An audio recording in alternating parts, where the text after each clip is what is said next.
The latest. Thank you for your love and support. I appreciate you all. These are interesting times that we are living in. Even though things are becoming so difficult, the prices of fuel are rising. In Africa, we are paying taxes for a war that we never began. This thing is also exposing a lot of things to us in Africa because the African has been made to believe certain things. And that is the reason to which Africa, we are not ready to rise up ourselves to fight for something. Because we have this notion that there are some people that have built themselves to a certain level and it will take Africa forever to get there. And this is why the African is always not ready to even start anything because of this belief. When the epic fury started, we thought it's just an hour strike. Everything is over. Iran has been knocked out. Their top generals are taken out. Their missiles, their drones, everything has been taken out. So there's nothing left for the United States of America to hit. Then Trump told us that they have 2 to 3 days to finish this aggression. 2 to 3 days now, he said, in weeks. Now the same person is telling us they don't know when this thing is going to end. The same man has confessed to the whole world that these people are very smart people because taking out the top leaders in the field, things are still intact. And this is what Kwesi Pratt is touching on today, telling us and exposing a lot of things because according to him, we are sold a different narrative of the United States of America. We are told it is the most powerful, but within the shortest possible time, according to reports, this country was running out of ammunition to the point that they even have to call on their allies to support them in order to fight this war. Well, everybody knows that Ghana has a defense cooperation agreement with the U.S. Approved by our parliament. And not only with the U.S., but with many other strategic partners, including the U.K., a number of Gulf states. We do these things in our strategic national interest, and we are also careful to draw the lines. And so there's a red line. We do not accept military bases in our country. And I'm sure that what is happening in the Middle East now vindicates Ghana's position. We have historically prevented Western powers from establishing military bases in our country. And I believe that those who initially were not sure why Ghana was very stern about this position now appreciate that. Having said that, we also take the view that any cooperation, any intervention must be on a case-by-case basis, and there has to be express approval. So the recent attacks in Nigeria, the Nigerians will confirm to you that they invited the Americans, and they also reached out to Ghana to collaborate. The Nigerians? Yes, both the Nigerians and the Americans. So that's how we are playing this out. Sovereignty has to be respected. Territorial integrity has to be respected. You must be invited, and we must all agree on the scope of the intervention, because we do not want this to lead to another Venezuelan situation or some other, geopolitical matter, because sovereignty is important, territorial integrity is important. We must know exactly what the scope is, what you are coming to do, the nature of the intervention. It's very, very important. I mean, our citizens would not forgive us, and legitimately so, if we just, take away their sovereignty and allow external elements to just come in and do whatever they want. There are very important questions to be asked. Firstly, what is the framework within which the Ghanaian government collaborated with the United States of America? We are reliably informed and we are reliably guided by the former Minister of Defense, who is on my right-hand side here, that at no stage in the 8 years of the Akufo-Addo administration did the government of Ghana get into any agreement with the United States to have Ghana be used as a base for launching military attacks in other foreign countries. So at what stage and through what legal mechanism or framework did our government collaborate and agree with the government of the United States of America to unleash a military action and airstrikes against a terrorist organization in a foreign country, Nigeria? That is the first question. The second question, if the government of Ghana entered into any such agreement with the government of the United States of America, the dictates and tenets of our national constitution are express and clear that such agreements must necessarily elicit parliamentary approval. And so if there was any such agreement, why has the government as yet not tabled that agreement before the Parliament of Ghana for ratification or otherwise? Thirdly, what are the national security implications for our country with this kind of collaboration? Does Ghana become a target of ISIS? Does Ghana become a target for other terrorist organizations? What measures have been put in place in Ghana to ensure that our citizens are protected and our national security is safeguarded? And so what measures has the government put in place in the light of this extraordinary disclosure by the foreign minister, a very high-ranking official of the government and a member of the National Security Council of the government, that our government, on the blind side of all of Ghana, the media, civil society, parliament, and other stakeholders in our country, collaborated and cooperated with the United States in December last year, some 3 clear months ago, to authorize a military action from Ghanaian soil into a foreign country against a terrorist organization? What measures have they put in place to protect Ghanaians? These are the 3 fundamental questions we ask. And we conclude by making this strong and firm demand that the Minister for Foreign Affairs should appear before Parliament immediately to brief Parliament the circumstances under which the Mahama administration collaborated with the United States to perpetuate this military action in Nigeria, and what framework, legal framework, was it that they took this action, and table it before Parliament for the consideration of Parliament. And finally, to give the Ghanaian people the needed assurance that Ghana is not being unnecessarily exposed to terrorist organizations. I admitted that. Now I am embarrassed. Why am I embarrassed? Because Donald Trump says that Christians in Nigeria are being attacked by Muslims, and that he's making an intervention on behalf of Christians against Muslims. How does our government participate in this recklessness? I cannot understand. Absolute recklessness. All of us know that the insurgency in Nigeria is not about Christians versus Muslims. We know that. We know that Muslims are suffering, Christians are suffering, everybody else is suffering. Now today, if we make facilities available for the U.S. to attack so-called Muslims who are harassing Christians in Nigeria, what would we do next? And that is only possible because the previous government signed this useless agreement with the United States of America. We must be fully committed to dismantling this agreement. Now, you want to understand those who are opposed to Palestinian independence. You want to understand those who are waging a war of aggression against the Iranian people. Just listen to them. Don't do anything. Just listen to them. Donald Trump came into office, and one of his first ambitions was that he wanted to seize the Panama Canal. He wanted to take it. Then he turned to Canada and says, I want Canada as the 52nd state of the United States of America.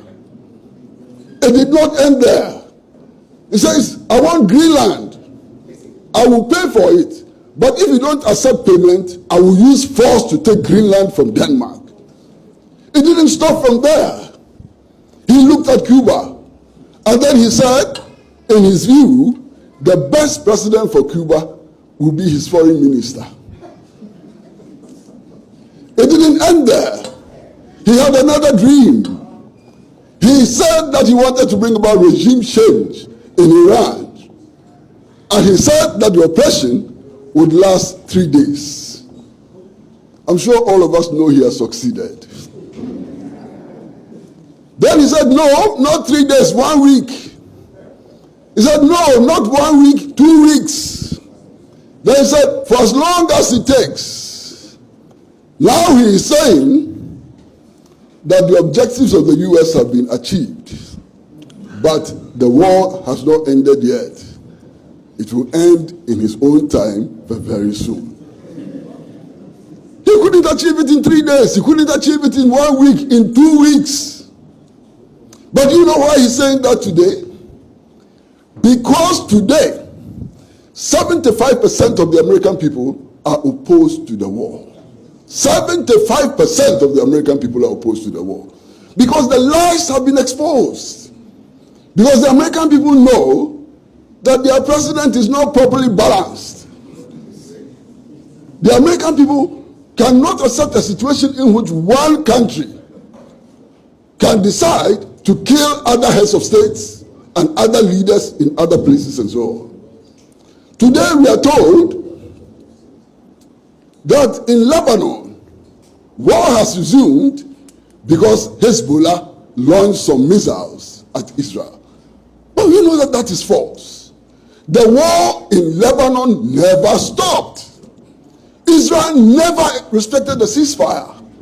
And today, as we speak, the genocide in Palestine continues. So the war never stopped.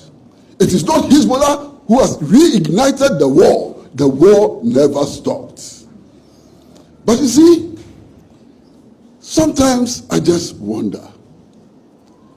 This level of genocide has been committed in Palestine. 75,000 people have been killed by the Zionists and their supporters.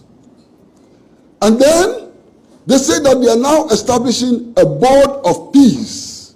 Board of peace. There is no Palestinian on the board of peace. Netanyahu, the killer, is on the board of peace.